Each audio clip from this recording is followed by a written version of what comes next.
ದ್ವೇಷಕ್ಕೀಡಾದ ಯಾರು ಹಾದು ಹೋಗದ ನಿನಗೆ ನಾನು ನಿತ್ಯ ಶ್ರೇಷ್ಠತೆಯನ್ನು ದಯಪಾಲಿಸಿ ನಿನ್ನನ್ನು ತಲಮಸ್ತರಾಂತರವರೆಗೂ ಉಲ್ಲಾಸಕರವಾಗಿರುತ್ತೇನೆ. ಹಲ್ಲೆಲೂಯಾ.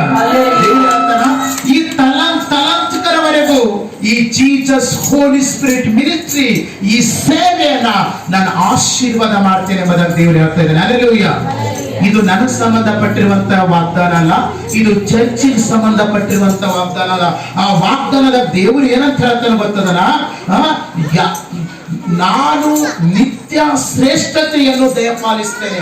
ನಿತ್ಯ, ಪ್ರತಿ ದಿವಸ, ಪ್ರತಿ ದಿನ ನಾನು ನಿನಗೆ ಒಂದು ಶ್ರೇಷ್ಠತೆಯನ್ನ, ಹೊಸ ಬ್ಲೆಸ್ಸಿಂಗು, ಆಶೀರ್ವಾದವನ್ನ, ಬಿಡುಗಡೆಯನ್ನ, ಸ್ವಸ್ಥತೆಯನ್ನ, ಮಿರಾಕಲ್ ಅನ್ನ, ಅದ್ಭುತವನ್ನ ನಾನು ದಯಪಾಲಿಸ್ತೇನೆ. ನಾನು